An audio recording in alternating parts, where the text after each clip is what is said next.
ജില്ലയിൽ കാലവർഷത്തിൽ കനത്ത നാശനഷ്ടം. നിരവധി വീടുകൾ ആഞ്ഞുവീശിയ ചുഴലിക്കാറ്റിൽ തകർന്നു. വൈദ്യുതി തൂണുകളും ട്രാൻസ്ഫോമറുകളും കടപുഴകിയ മലയോരത്താണ് കനത്ത നാശനഷ്ടമുണ്ടായത്. നിരവധി വീടുകളാണ് ശക്തിയാർജിച്ച പേമാരിയിൽ തകർന്നത്. ഇതിനൊപ്പം കണ്ണൂരിൽ കടൽക്ഷോഭവും അതിരൂക്ഷമാണ്.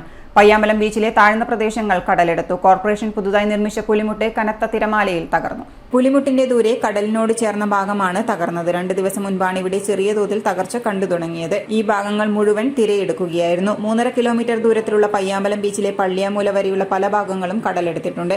പയ്യാമ്പലം ബീച്ചിലെത്തുന്ന സന്ദർശകരിൽ മിക്ക ആളുകളും കുടുംബസമേതം എത്തുന്നത് പുലിമുട്ട് ഭാഗത്താണ്. ഇവിടെ നിന്നാണ് കടൽ ഭംഗി ആസ്വദിക്കുന്നതും സെൽഫി എടുക്കുന്നതും. ശക്തമായ മഴയിൽ അപ്രതീക്ഷിതമായി കനത്ത തിരമാലകൾ ഉണ്ടാകുമെന്നതിനാൽ ഇവിടം സന്ദർശിക്കുന്നത് അപകടകരമാണെന്ന് ലൈഫ് ഗാർഡുമാർ മുന്നറിയിപ്പ് നൽകിയിട്ടുണ്ട്. നിലവിൽ മഴ കനത്തതിനാൽ പയ്യാമ്പലം ബീച്ചിലെത്തുന്ന വിനോദസഞ്ചാരികൾക്ക് വിലക്കുണ്ട്. അമൃത് പദ്ധതിയിൽ ഉൾപ്പെടുത്തിയാണ് കണ്ണൂർ കോർപ്പറേഷൻ പയ്യാമ്പലം പുലിമുട്ട് മാസങ്ങൾക്ക് മുമ്പ് നിർമ്മിച്ചത്. City news, Kannur.